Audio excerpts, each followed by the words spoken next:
இதயம் காக்கும் 2 ஆண்டுகள். Shri Kamakshi medical centre, Thanjavur. சர்வதேச தரம், சாதாரண கட்டணம்.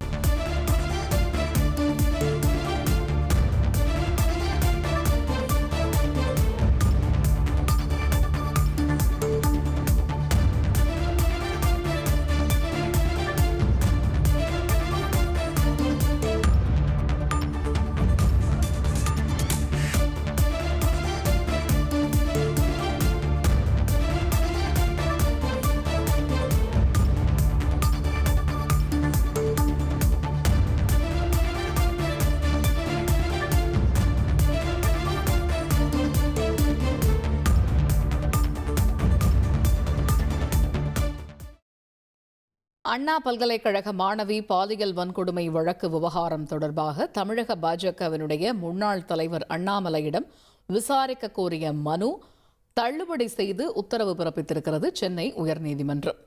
இது பற்றிய முழு விவரங்களை அறிவோம். செய்தியாளர் சுரேஷ் இணைகிறார். சுரேஷ், இந்த வழக்கினுடைய முழு பின்னணி என்ன, விவரிங்க. வணக்கம். அண்ணா பல்கலைக்கழக மாணவி பாலியல் வன்கொடுமை விவகாரம் தொடர்பாக செய்தியாளர்களை சந்தித்த தமிழக பாரதிய ஜனதா கட்சியின் முன்னாள் தலைவர் அண்ணாமலை ஆயுள் தண்டனை விதிக்கப்பட்டிருக்கக்கூடிய ஞானசேகரன் யார் யாரிடம் தொலைபேசியில் பேசினார் என்று ஆதாரங்கள் தன்னிடம் இருப்பதாக தெரிவித்திருந்தார்.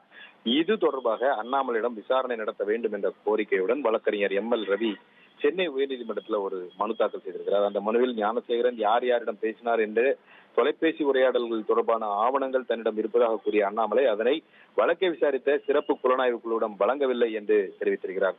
இது தொடர்பாக அண்ணாமலையிடம் சிறப்பு விசாரணை நடத்துமாறு சிறப்பு புலனாய்வு குழுவுக்கு கோரிக்கை மனு அனுப்பிய போதும் அந்த மனு மீது எந்த நடவடிக்கையும் எடுக்கப்படவில்லை என்பதனால் தன்னுடைய கோரிக்கை மனுவை பரிசீலிக்க உத்தரவிட வேண்டும் என்று அந்த மனுவில் அவர் வழக்கறிஞர் எம்எல் ரவி கோரிக்கை விடுத்திருந்தார்.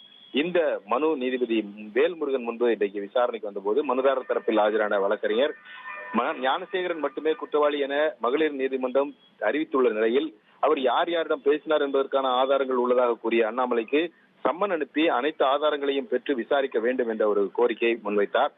இதையடுத்து நீதிபதி நாட்டில் பல பிரச்சனைகள் உள்ளன, அரசியல்வாதிகள் தெரிவிக்கும் அபத்தமான கருத்துக்களுக்கு நீதிமன்றம் பதிலளிக்க வேண்டுமா என்ற ஒரு கேள்வியை நீதிபதி எழுப்பினார்.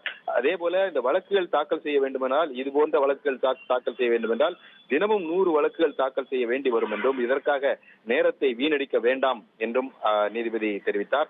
இதுபோன்று அரசியல்வாதிகள் தெரிவிக்கக்கூடிய சில விஷயங்களை புறக்கணிக்க வேண்டும் என்று தெரிவித்த நீதிபதி ஞானசேகரனுக்கு எதிராக சிறப்பு புலனாய்வு குழு விசாரிக்கப்பட்டு நீதிமன்றத்தால் தீர்ப்பளிக்கப்பட்டிருக்கக்கூடிய சூழலில் மனுதாரர் கோரிய நிவாரணத்தை வழங்க முடியாது என கூறி மனுவை தள்ளுபடி செய்து நீதிபதி வேல்முருகன் உத்தரவிட்டிருக்கிறார். தகவல்களுக்கு நன்றி சுரேஷ். இதயம் காக்கும் 2 ஆண்டுகள். Shri Kamakshi medical centre, Thanjavur.